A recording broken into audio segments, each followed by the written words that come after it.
Allez, c'est parti pour le débrief de cette course. On commence avec Hamilton. Très intense à observer pour nous. J'entends pas ce que vous dites. Et je crie pourtant au maximum. C'était vraiment tendu à observer. Red Bull vous a dépassé assez tôt. Il semble que vous ayez eu la bonne stratégie, mais ça n'a pas suffi. Premièrement, je veux féliciter Max qui a fait un très bon travail aujourd'hui. C'était une course très difficile. J'ai eu un bon départ.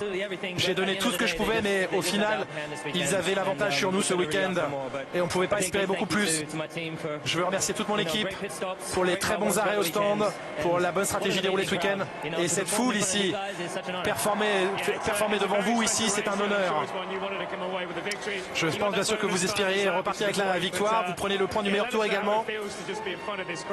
Mais vous l'avez dit, hein, c'était important de vous produire ici devant ce public et de vous produire ici aux États-Unis. Oui, c'est ce qu'on aime, c'est ce qui rend les États-Unis aussi intenses. C'est vraiment un honneur d'être ici. J'espère qu'il y aura plus de courses encore à l'avenir ici. Le sport continue de grandir partout dans le monde. Et j'espère qu'on reviendra ici encore plus souvent. Perez, on l'écoute. Vous avez été occupé dès le premier tour.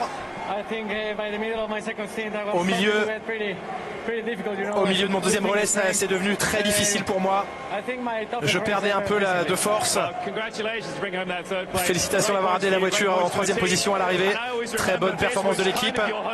Et c'est un peu comme votre épreuve à domicile avant de vous rendre au Mexique, parce que les fans ici vous ont encouragé toute la journée. Merci à tous les gens qui sont venus ici m'encourager. Un très très grand merci.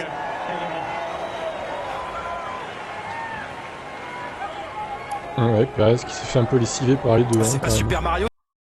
Il s'est fait atomiser même par son équipier. 40 secondes quand même sur une course. Avec la même voiture, c'est dur. Hein.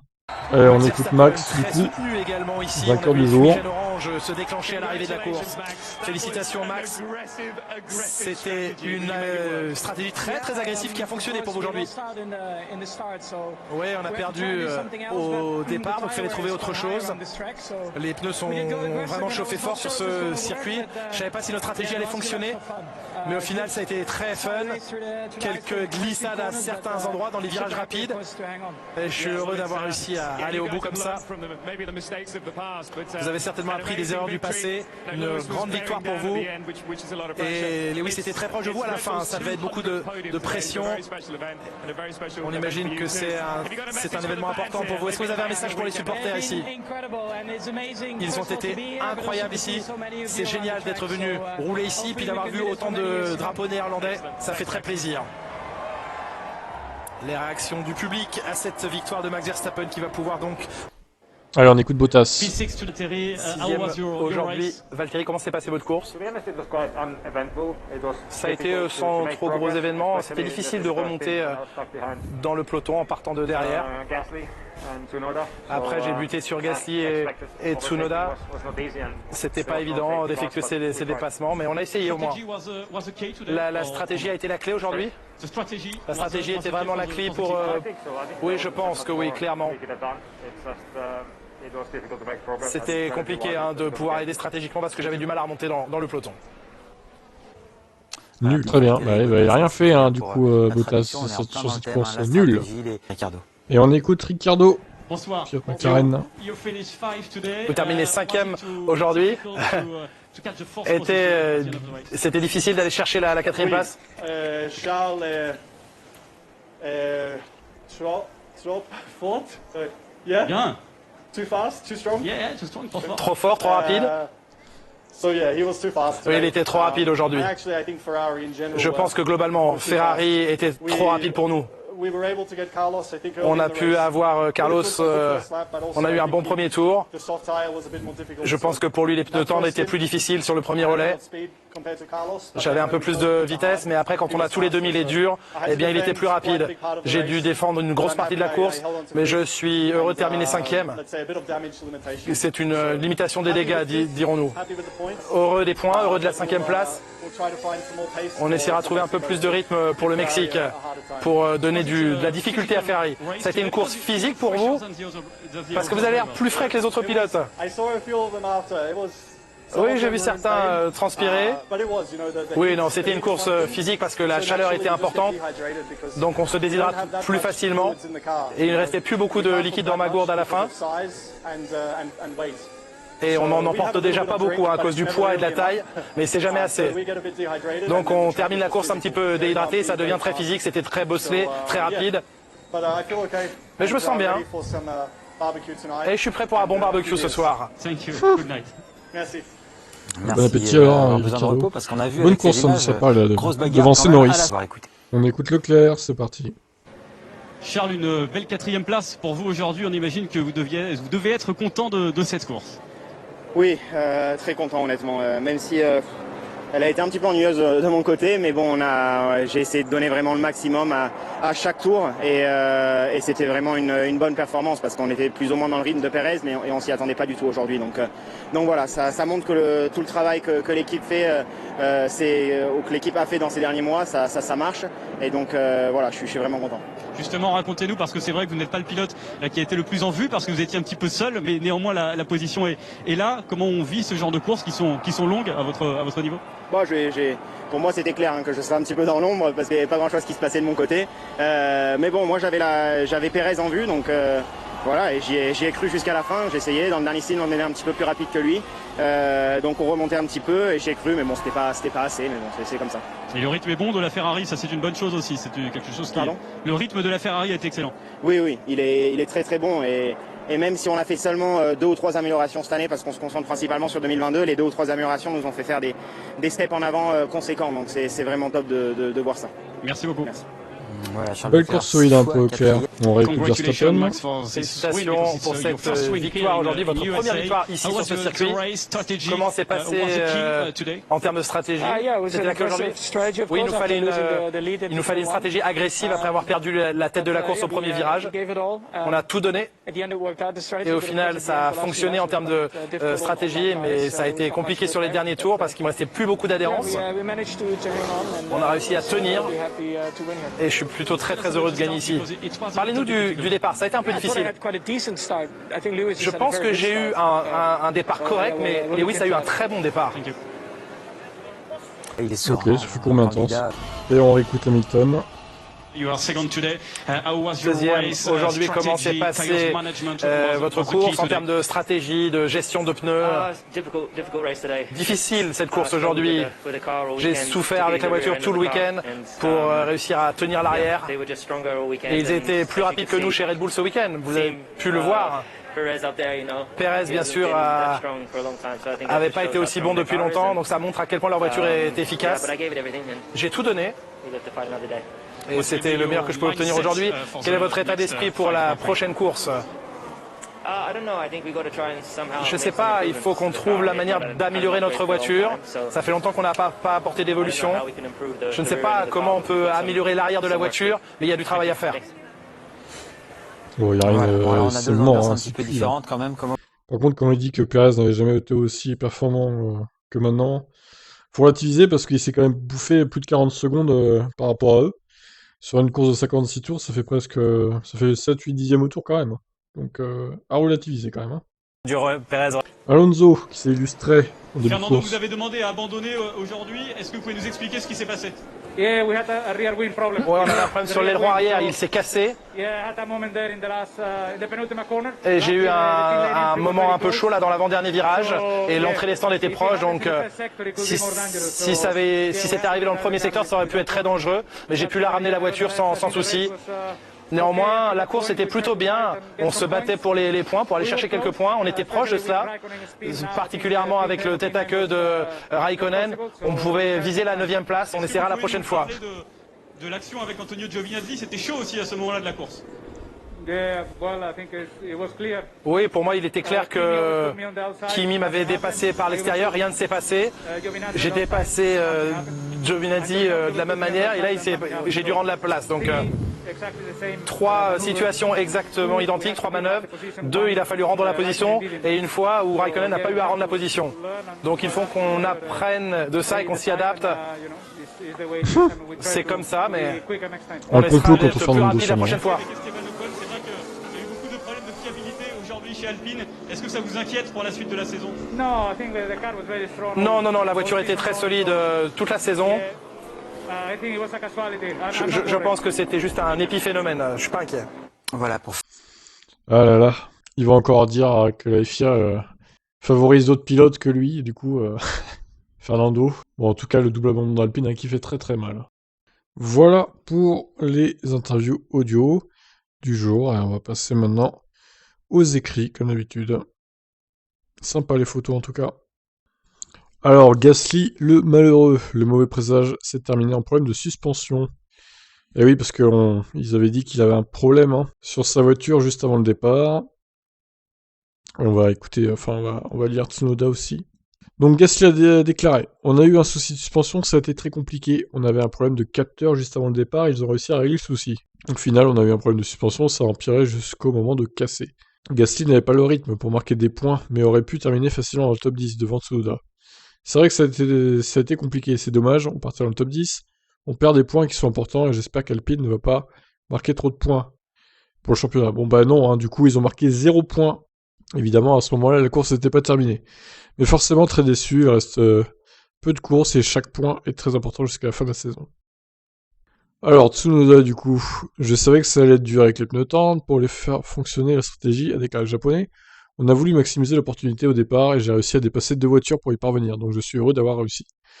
Tsunoda n'était pas au courant des problèmes de Gasly, il n'a pas eu à s'en inquiéter, il a simplement vu que son équipier n'était plus en course, mais il n'a pas eu le temps de craindre que sa voiture lui pose des problèmes. Pour être honnête, je n'ai eu aucune information sur l'abandon de Pierre par mon ingénieur. J'ai juste vu qu'il n'était plus en course. C'était étrange, mais je me suis concentré sur mon travail et je voulais amener la voiture au bout de la course. C'est ce qu'il a fait. Horner a eu peur d'Hamilton, Wolff a apprécié la bataille à Austin. Horner, je ne pensais vraiment pas qu'il allait réussir à le faire. On connaît Horner, Lewis avait des pneus plus neufs de 8 tours et le premier jeu de pneus durs s'était dégradé jusqu'à la corde. Nous pensions qu'il ne nous restait plus grand chose à la fin, mais Max a géré ce train de pneus dans le dernier relais afin de s'assurer qu'il avait assez de performance pour les 5 derniers. On sait que Lewis est toujours très fort en fin de course, je pense que perdre dans les derniers tours a été vraiment douloureux. Max a tenu bon, il a fait un excellent travail, il a géré le travail très intelligemment et il a eu juste à la fin. Toto Wolff, je pense que c'était des jeux de stratégie intéressants et une superbe course. À la fin, nous pensions que nous avions la victoire à porter, mais ce n'était pas suffisant parce qu'au moment où vous vous rapprochez de l'autre voiture, c'est difficile, bah oui, avec les perturbations aéro, etc. Ce que la nouvelle réglementation doit corriger, normalement. Chez Red Bull, ils ont fait un premier arrêt super agressif. C'était audacieux, nous l'avions fait à Bahreïn. Ils l'ont ensuite couvert dans le deuxième relais et nous avons pensé que c'était suffisant pour les passer. Mais ils méritaient de gagner aujourd'hui, la voiture n'était pas assez rapide sur les médiums et voilà. Ok, très bien. Alors McLaren, bon, Ricciardo, on l'a entendu tout à l'heure, on va passer directement à Norris, qui fait son autocritique sévèrement, visiblement. Lando Norris s'était lancé 7ème et termine 8ème après que Bottas l'a dépassé. Le Britannique espérait se défaire de son équipier de Sainz, ce qu'il a fait au départ avant d'être rappelé à l'ordre et de rendre sa position. De là, il a perdu 2 positions et n'a pas réussi à remonter ensuite. Je n'ai pas très bien piloté pour être honnête. C'était facile de faire des erreurs, déclare Norris. Il nous manquait du rythme. Quand vous vous attaquez pour suivre une voiture plus rapide, c'est facile de trop en faire, de faire des erreurs. Mais j'aurais dû garder Carlos derrière. Je ne suis pas satisfait. Il revient sur l'incident du départ. Carlos m'a laissé passer, mais il m'a laissé passer avant la longue ligne droite. Il a très bien joué. Il a pu me dépasser dans la zone de freinage et je n'ai pas réussi à me défendre. J'étais déçu de moi-même. Mais on manquait globalement de rythme. C'était une attaque risquée de ma part car Daniel était à l'extérieur et Charles était à quelques mètres devant. Si j'étais allé trop loin, j'aurais pu harponner Charles et ça aurait pu mal se passer. Mais ça valait le coup de tenter. Bon. Course un peu moyenne de Norris pour le coup. Après ça arrive, on peut pas être toujours au top. En tout cas, Ricciardo il a fait du bon boulot. Top 5, franchement bravo. Alors chez As, Mazepin finit à 3 tours, Schumacher a joué avec la Williams de Latifi. Le repos-tête du russe est détaché au premier tour. Il y a que chez As qu'on voit ça quand même. Oh là là. Que s'est-il passé en vérité? Mazepin a dû rentrer très tôt au stand car son repos-tête s'était décroché. Il a dû aussi s'arrêter une 3e fois pour chausser des médiums. Mais cela explique-t-il vraiment tous les quarts finales avec Mick Schumacher? Ah, je pense pas moi. Malheureusement, ce n'était pas très mouvementé car au 2e virage du premier tour, le repos-tête de ma voiture s'est détaché. C'était un tour assez brouillon parce que le repos-tête s'est soulevé et a bloqué mes 2 rétroviseurs. J'ai dû demander à l'équipe s'il y avait quelqu'un autour de moi, en espérant qu'il n'y en avait pas parce que je ne savais pas où tourner ou pas. et j'ai perdu plus de 25 secondes de temps de course pour un arrêt inutile au stand. Cela a rendu les choses assez difficiles à partir de là, car j'étais seul et j'essayais de faire fonctionner les stratégies à un seul arrêt. Mais avec la température de ces pneus, c'était tout simplement pas possible. Eh ben, belle course hein, pour Mazepin. Mick Schumacher, c'était amusant, j'ai apprécié, globalement nous nous attendions à pire, donc nous sommes heureux de ce que nous avons réussi à faire avec le package que nous avions. J'ai eu quelques batailles serrées, surtout au départ, et nous étions dans le coup, et toutes ces choses me préparent pour l'année prochaine. Nous avons rattrapé Latifi dans les derniers tours, et avec 5 tours de plus, nous aurions probablement été assez proches pour en faire un dépassement. J'apprécie vraiment d'être aux États-Unis, et les fans sont de grands spectateurs. J'ai adoré courir devant eux. Allez, pour la blague, on va dire Steiner. C'était un grand événement pour la Formule 1 à Austin, les fans étaient fantastiques. Notre course a été à peu près la même que durant le reste de l'année. Oh, c'est bien de l'avouer au moins. Mais nous n'abandonnons pas. On n'abandonne pas. Les pilotes ont ramené les voitures à la maison en toute sécurité et nous avons beaucoup appris. Et c'est le mieux que nous puissions faire cette année.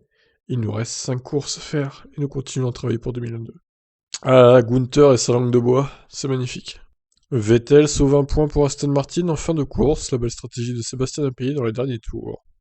Nous n'avons marqué qu'un point aujourd'hui et nous avons dû nous battre pour ça. C'était une bonne relance après la pénalité sur la grille. Quand nous étions dans l'air propre, le rythme était bon, comme nous nous y attendions. Ce fut une course difficile pour tout le monde à essayer de gérer les pneus avec les températures élevées de la piste. J'étais content quand tout le monde est allé au stand assez tôt parce que nous savions que nous aurions une chance de rouler plus longtemps. Ça nous a donné des pneus plus frais à la fin, quand c'était important, afin que nous puissions nous hisser dans le top 10. C'était une bonne stratégie de l'équipe. Avec quelques tours de plus, nous aurions pu rattraper Yuki Tsunoda, mais d'où nous sommes partis, je pense que marquer un point est un bon résultat. Pour Stroll, c'était une journée oubliée avec une collision avec Latifi. Au premier virage, qui lui a coûté cher, ce n'était pas notre week-end après les qualifs d'hier, nous avons été affectés par les drapeaux jaunes, j'ai été touché au premier virage aujourd'hui. Le contact avec une Williams m'a fait tomber dans le fond de peloton et j'ai subi des dégâts importants sur les avant. Ça nous a coûté de la performance, mais nous avons quand même réussi à nous frayer un chemin dans le peloton. Cependant, les points étaient hors de portée à la fin. C'est une course à oublier et nous allons passer à autre chose et revenir plus fort dans 2 semaines au Mexique. Très bien. Bon, bah, à voir. Hein. Un point un peu inespéré pour Vettel. Heureusement qu'il a pu le marquer. Ça va faire du bien à Aston Martin au classement constructeur, même si, bon, c'est qu'un point. Hein. Au moins, ils n'ont pas tout perdu. Malgré le changement de moteur, ils marquent un point, donc c'est déjà ça. Les Alfa Romeo ne sont pas rentrés dans le top 10, mais dans l'Alpine d'Alonso. Ah bah, il y avait du sport, hein, effectivement. Et le spin de Raikkonen alors qu'il était dans les points. Terrible.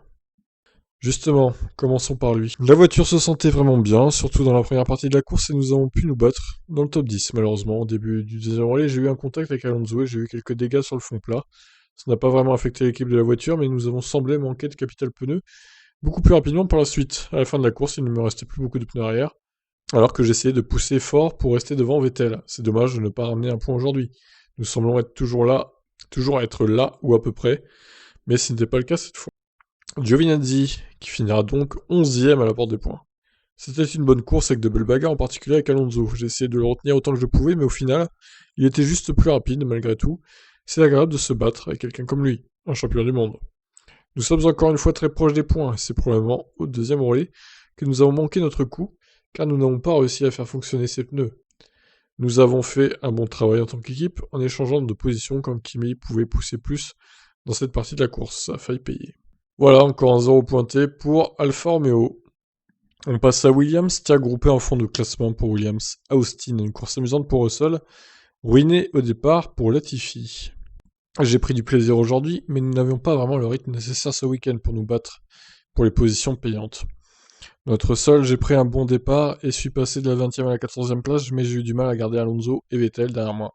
À partir du moment où ils ont réussi à passer, la course a été longue et solitaire, c'était un week-end difficile dans l'ensemble, mais aucun de nos rivaux n'a marqué de points, donc on peut se tourner vers le Mexique. Latifi boucle la course en 15e place, après avoir été impliqué dans un accrochage au départ, duquel il n'était pas responsable. Malheureusement, ma course a été ruinée au premier virage, l'une des as a plongé à l'intérieur et je savais que j'allais être pris en sandwich.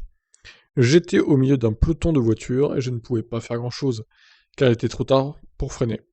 J'ai eu des dégâts à l'aileron avant, et ça signifiait que j'ai dû rentrer au stand beaucoup plus tôt que nous le voulions. Dans nos deuxième et troisième relais, on était beaucoup plus long que l'idéal. Donc, nos deuxième et troisième relais ont été beaucoup plus longs que l'idéal. C'est mieux comme ça. Je pense que notre rythme a également été affecté par le fait d'essayer de garder les pneus dans la bonne fenêtre de fonctionnement. Je suis sûr que ça a été un défi pour tout le monde. C'était définitivement une course dont il faut tirer des leçons. Voilà pour Williams. Et on termine avec Alpine, du coup, qui repart bredouille des États-Unis. L'équipe française a joué de malchance. Austin. Alors du coup, Alonso, on va pas le lire, on l'a lu tout à l'heure, enfin on l'a écouté tout à l'heure. Ocon, c'était une journée difficile pour l'ensemble de l'équipe avec l'abandon de Fernando et le mien. Nous suspections un problème à l'arrière de la monoplace, d'où notre arrêt définitif. Notre après-midi a été compromis d'entrée, avec ce contact avec une Alfa Romeo. Dans le premier secteur du premier tour, la voiture semblait bien, mais nous avons dû nous arrêter en raison des dégâts sur l'aileron avant. La course s'annonçait dès lors compliquée. C'est dur à digérer, mais le plus important est de faire le point et de rebondir ensemble. L'objectif est de revenir plus fort pour la prochaine série de courses. Allez, fin de ce débrief. Je crois qu'il manque Sainz, mais bon, on verra demain au pire. Hein. C'est un peu tard, hein, tous ces trucs-là, tous ces débriefs à cause de cette course à 21h. Et encore, il n'y a pas eu de drapeau rouge, hein, mais bon, le Grand Prix des États-Unis à 21h, c'est bien, mais derrière, il faut se taper le débrief et tout. C'est un peu plus long. Mexique, ça sera un peu plus tôt, ça sera 20h, donc il y aura un peu plus de temps. On va dire, je pourrais me coucher un peu plus tôt. Alors donc, classement, bon bah Verstappen reprend 6 points encore à Hamilton, du coup 12 points d'avance maintenant, alors que ça aurait dû être une course, pour Mercedes, hein. Ce ne fut pas le cas. Bottas, Bottas, il a jamais réussi à remonter, c'est assez lamentable d'ailleurs. Il est passé complètement une nouvelle fois au travers de sa course, après sa bonne victoire en Turquie, il y a 2 semaines, c'est décevant. Perez qui a fait une course solide, lui par contre, il est sur une bonne dynamique pour les courses là, c'est bien, il progresse. Norris, alors Norris, on sent que depuis la Russie, il se passe un truc de négatif là, j'ai l'impression. Je crois qu'il a perdu toute confiance en fait. C'est pas brillant pour l'instant. Leclerc, par contre lui aussi est sur une bonne lancée du coup. Sainz, c'est correct sans plus. Ricardo, il marque de gros points là, donc toujours très inconstant, mais bon, il ramasse 10 points quand même, c'est bien. Alors Gasly n'a pas marqué de points, ni Alonso, ni Ocon. Vettel, 46 points au total. 36, pardon. Il a marqué un point supplémentaire. Stroll, 0 point marqué, 26. Tsunoda donc, qui inscrit 2 points supplémentaires, ça lui fait 20. Et les autres, ça bouge pas. Classement des constructeurs. Alors du coup, Red Bull reprend 13 points à Mercedes. Grâce à cette course, 23 points d'écart seulement. Ça se resserre dangereusement. Alors ils ont toujours pas, chez Next Gen, mis le drapeau du Qatar. Il reste bien 5 courses, hein. Il n'y en a pas 4, hein. Attention. McLaren-Ferrari, c'est pareil. C'est très serré. Ils ont repris 4 points chez Ferrari à McLaren. Il n'y a plus que 3 points et demi d'écart. Ça promet, ça promet. Alpine, 0 points forcément. Et AlphaTauri qui met 2 points grâce à Tsunoda, bravo à lui. Du coup, ils sont plus qu'à 10 points d'Alpine. Ça se resserre là aussi. Aston Martin, bon, ils arriveront à revenir sur personne. Hein. Ça me paraît compliqué. Williams et Alfa Romeo n'ont pas marqué de points.